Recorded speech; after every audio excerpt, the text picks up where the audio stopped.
Hey everybody, you beautiful people. Welcome back to WSOP 2026 Day 4. Today was the $800 Summer Celebration Tournament, and honestly, it ended up being one of the most memorable tournaments I've played in a long time. Not necessarily because of the cash, although cashing is always nice, but just because of everything that happened throughout the day. It was a wild ride and just so much allure. And I wish I do. I wish that I could cover some of the hands and put them into easy replay, but it's hard with this setup. And when it gets so late, having to take the notes, put them into the hand replayer, and things just start to get funny. I decided to share. I decided to just share this for the purpose of this video. This is our high mark for the day, about 450K. We started the day with 40K in tournament chips, and I got knocked down to four and a half big blinds. A massive cooler took place, big hand versus big hand, and I had 2,100 chips. And just to fight back from that was pretty incredible. And I just thought the best thing to show, I should show the payout. I got 182nd out of 2,584 people. And like I say, this is Ruby. This is our trash panda, our raccoon card protector. She's back here. She's always with us in our videos. She's sort of become our mascot, and she's always at the table. So if you find us, you can find her at the table. Put her back. All right. Like I was saying, I ended up finishing 182nd out of the 2,584 entries, and I got all the way down to 4.5 big blinds, 2,100 chips. There's going to be about four and a half rotations around the table. I managed to fight back, make the money, and then later on, I identified some things in my game that I still need to improve. So I just wanted to make a video, do a recap of the day and some of the lessons that I learned, because I think that it was a lot of fun in some ways. And then there was a stretch where I had some trouble. I had a massive migraine. I had a headache. Then it turned into a migraine, and I could really see it making an impact on my decisions. Weird, weird hero calls with ace high on the river for no logic, just doing it. Folding some opens, just doing weird things. So, we'll see. We'll see if that comes up or if I remember it.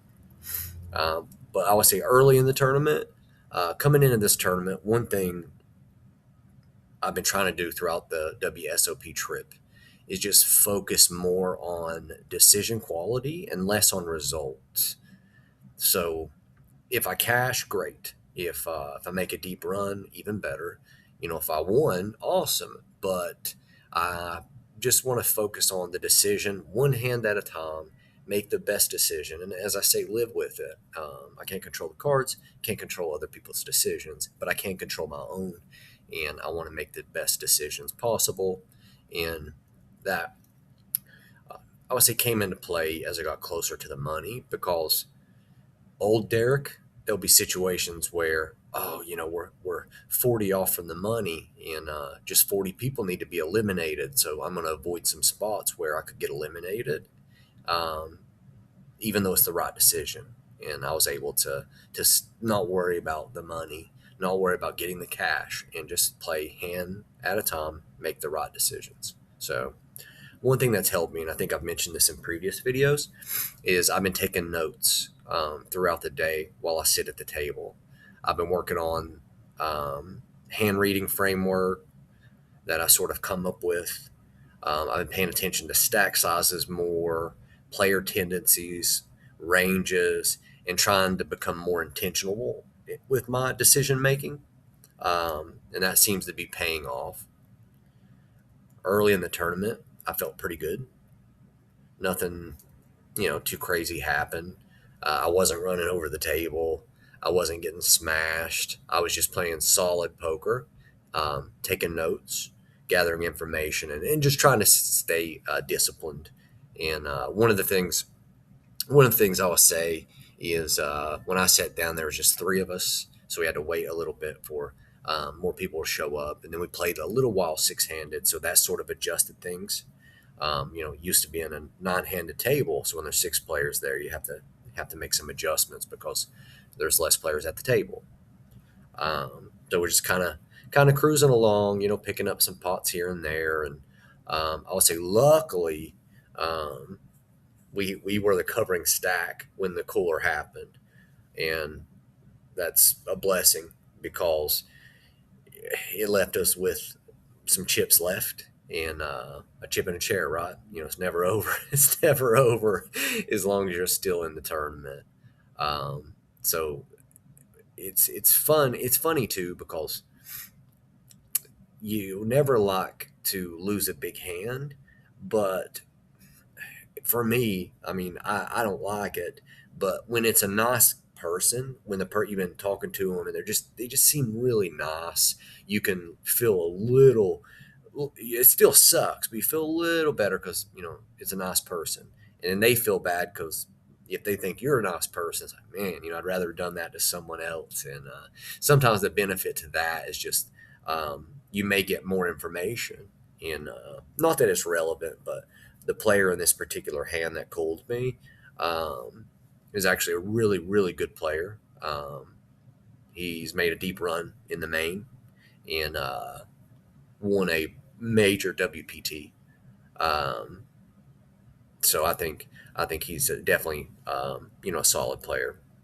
The core itself that I got involved in, I had pocket kings, and I ended up flopping top set, and my opponent had 10-9 of diamonds and a huge combo draw on the flop.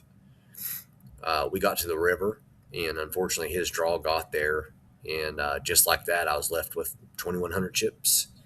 And at the time, that was roughly 4.5 big blinds, or like I say, 4.5 rotations around the table.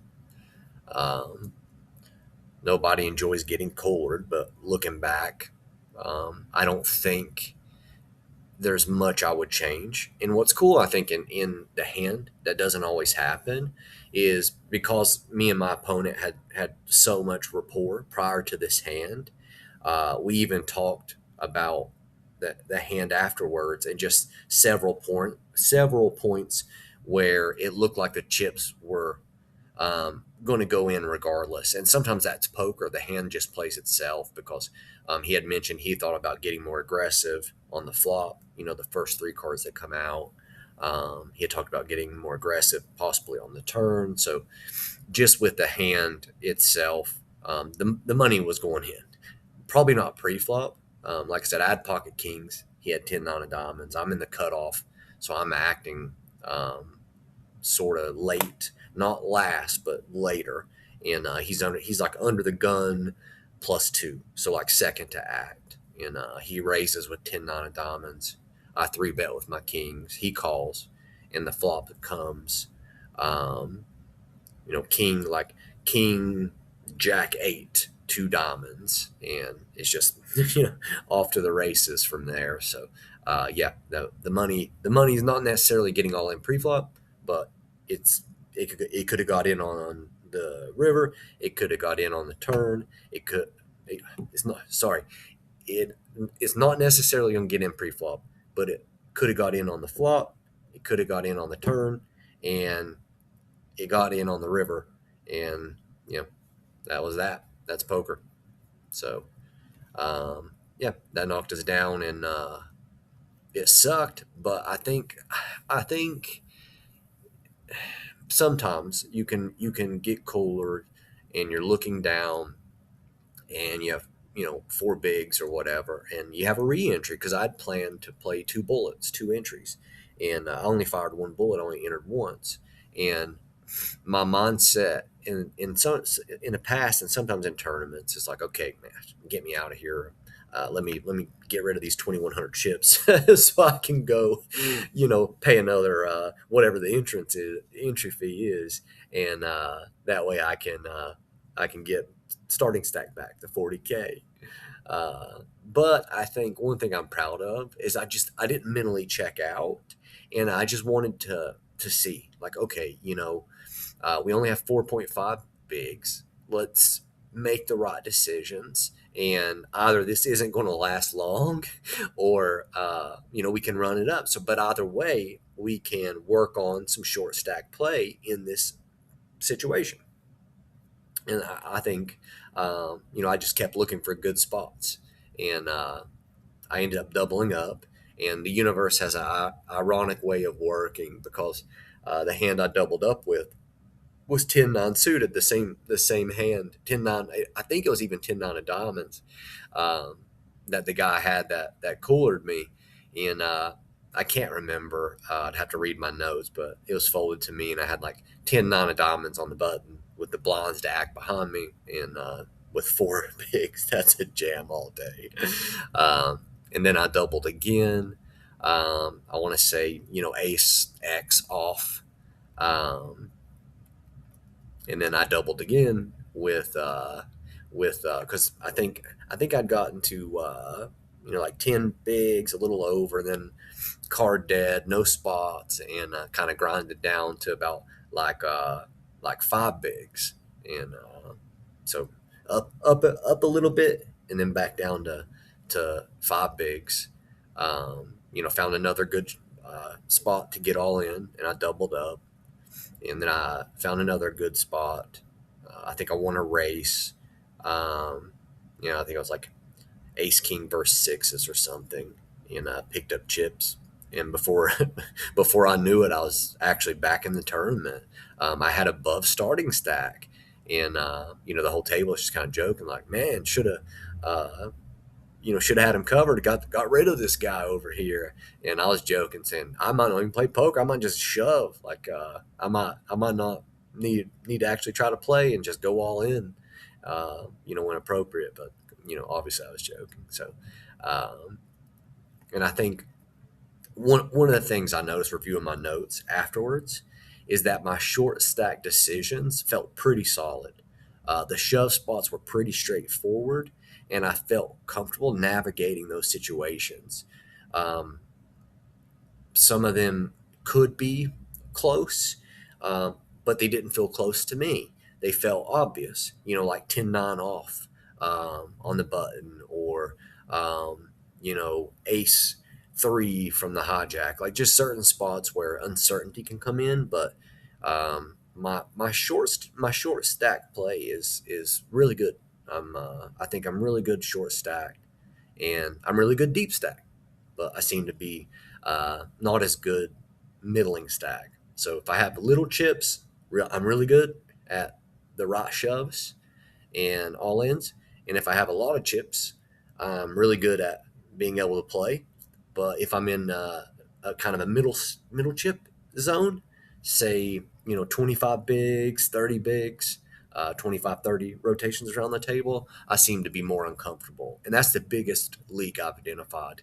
And that's where note taking's helped tremendously, because I recognized, oh man, this should have been an open. I should have raised, and I folded.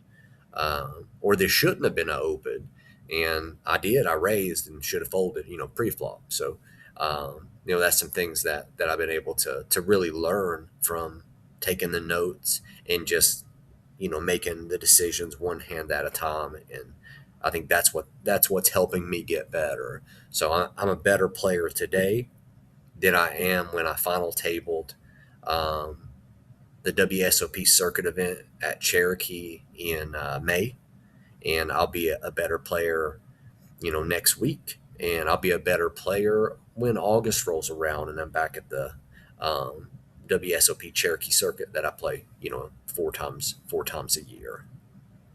So, again, I felt like my short stack decisions were good, and they're fairly straightforward, and I felt comfortable navigating them. And then danger struck again, but this time it wasn't poker. It was a migraine. So I had a headache sort of brewing, and the headache turned migraine. I mean, just throbbing, throbbing, throbbing. It was so bad. And I would say now, in looking back, the cooler getting, the set versus the flush and getting cooled in that big hand, that wasn't um, the hardest part of the day. The hardest part of the day was probably trying to deal with the migraine and dealing with the headache. And as the day went on, that was probably the hardest part. And looking back through my notes, it's interesting because I can actually identify some decisions where I think my focus and my concentration weren't where I wanted them to be. Not huge catastrophic mistakes, just a little slower, a little less sharp, a little more cautious. And I think that's something that's important to recognize in long tournaments and especially long days because these events are marathons. And I would say during that stage, just doing, like I said, doing some weird things. Like, I remember calling ace high on the river, or calling the river with ace high for no real reason, no logic. I wasn't even thinking.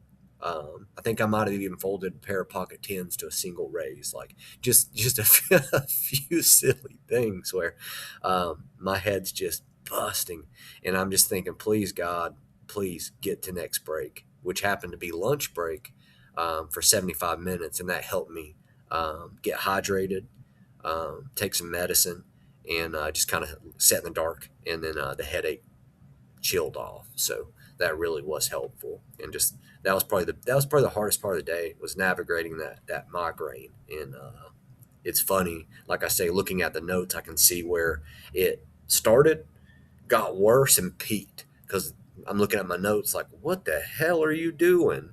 Folding ace nine suited on the button to uh, like a raise and a call, and uh, you know I don't know, like a small three bet or something. Like it just weird things. It's just like you could see me progressively making worse decisions. Um, so yeah, making the money. I think eventually we got near the bubble, and I was able to stay patient, and I continued making decisions, not focusing on survival and not focusing on cashing, and that's new to me. And that was fun and interesting, and I learned a lot about myself.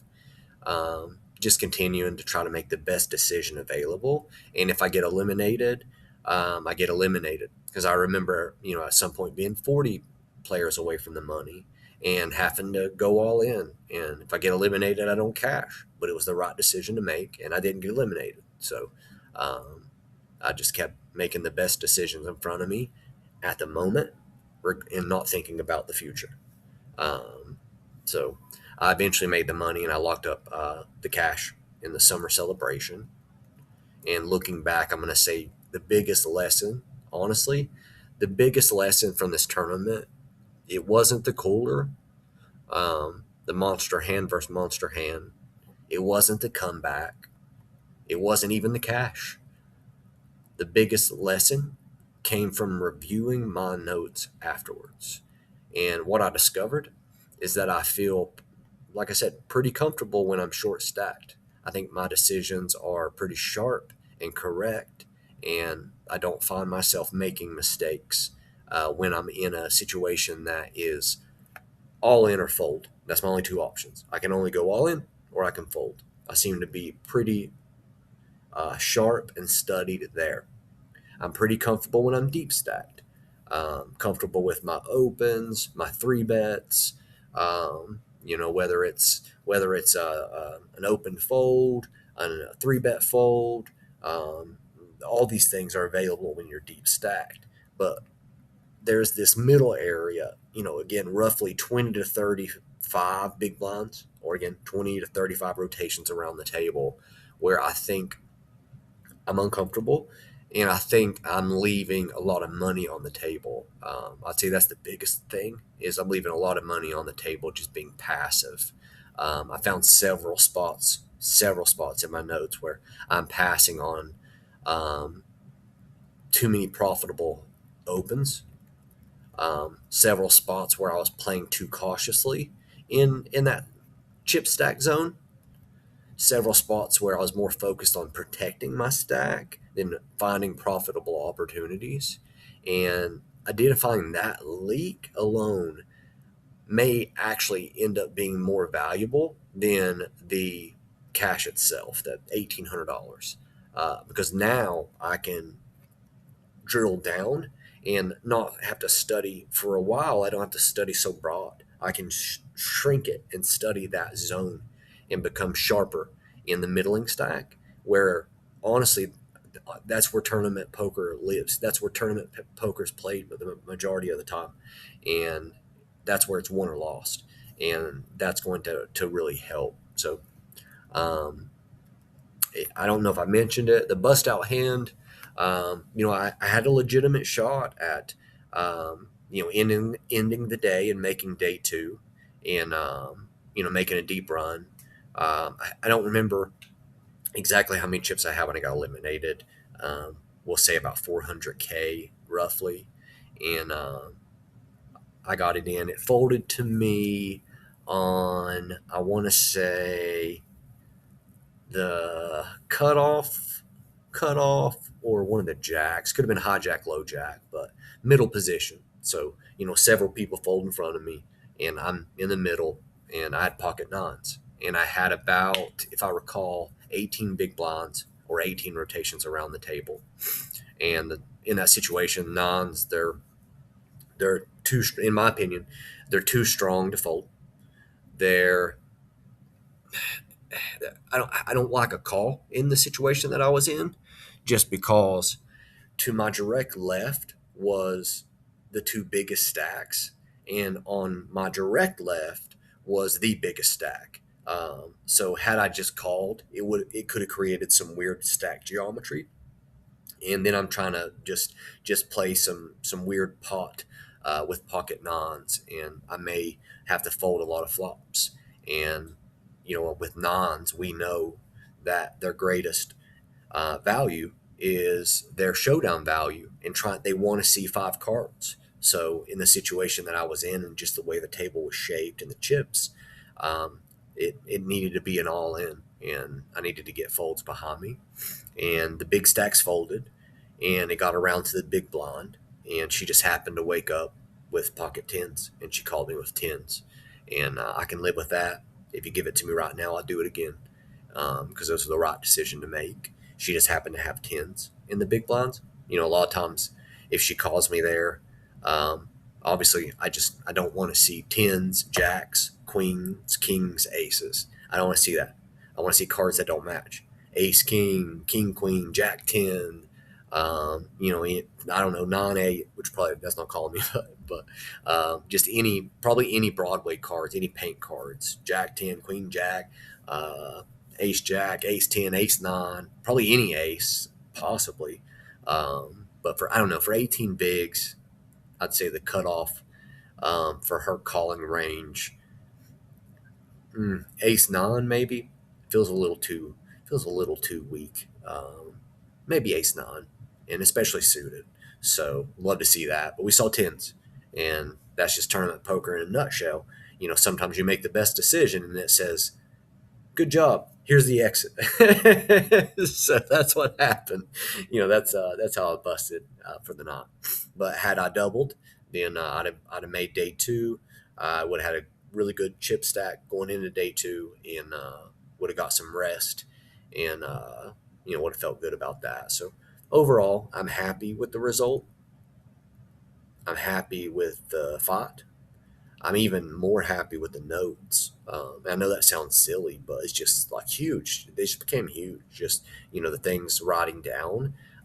You learn so much about them reviewing them later. Like, oh wow, a theme keeps emerging. Like, I'm very strong here, but I seem to be very weak here, or very unsure here. And if you're a new player, or if you're not as experienced like me, like I've been playing for a long time, on and off, and my experience level, I would still classify myself as an amateur player, and I'm just learning more every day. So I think that if you're in my shoes and you're not sure what to study, how to study, Um, take notes. Take notes. Anything you think is important, and then you'll find that sometimes it's a lot of unnecessary notes on the note you're making, and they'll start getting shorter. But the most important thing is make those notes, because I guarantee you, you'll find things that you can work on instead of just a wide range of all the study material that's out there, all the coaching material that's out there, all the solver material out there. I have nothing against solvers, but when you get into these WSOP fields out here in the summer, absent the high roller fields, when you're just against the general population, they really, I mean, really, they're not taking solver lines. They're not. I like to understand GTO or game theory optimal just so I can play against it, but I don't like to play GTO, if that makes sense, because I'm telling you, these people ain't ain't out here playing game theory optimal. They're not. So the best lesson or the best thing I could tell you is, if you're unsure what to study, just go play and then take notes, and then you'll find out, oh, here's an interesting pattern emerging, and here's where I'm the weakest, or here's what I need to focus on: short stack, deep stack, how to navigate post flop, how to range opponents. Maybe you find yourself thinking about the specific cards and not buckets. Like, maybe you find yourself thinking, oh, he's got ace king or ace queen, when you should be thinking probably, I think he's got top pair or better. I think he's got two pair. I think he's got a set, things of that nature. So yeah, the notes, and I'm really happy with the lessons that I learned. Um, Spoiler alert: the tournament was actually uh, on the second, July 2nd. It's now 1:56 a.m. on the 4th, and I took the third off as a recovery day, just because I'd planned to take the fourth off and play the third, play the summer celebration again, the second flight. But my body was just saying no, and sometimes you gotta listen to your body, and I just couldn't go.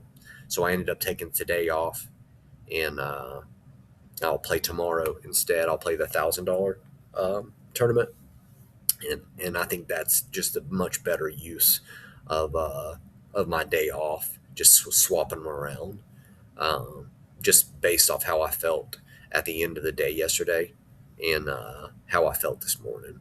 So yeah, I got to get a recovery day in, got some rest, got to eat a Gordon Ramsay steak, delicious, one of the best steaks I ever had.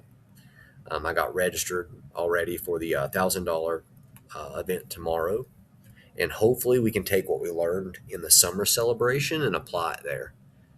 And as always, continue to take notes and just get better, and then we're better for the next tournament, and then we're better for the next tournament, the next tournament, and that's the theme that I'm going with. So, um, yeah, I hope to find time to make more videos where I can actually show hands, put them in the replayer, and walk through my thought process, and here's what I'm thinking, and I've plenty of notes. And when I get home and on my desktop where it's easier, I may try to go back and post some hands, and we can talk about some situations.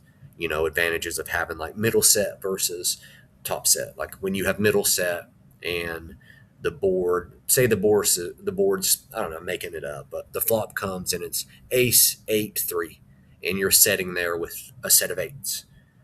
The benefit of having those set of eights versus having three aces top set is, whenever you have middle set, you unblock someone having that ace, or even if it was king 8 3, you unblock someone having the king. And yeah, oh, absolutely, I'd love that. I'd rather have three aces. Don't get me wrong, I'd rather have three kings, but you also have to get paid. So we may cover some things like that in future videos. It's just really hard sometimes with the days here getting long, getting late, and this laptop I'm on, it's not the best, and we just do what we can. So, as always, thanks for following along. Thanks for watching, and I'll see you guys in the next one. Take care. And Ruby says to have a good night.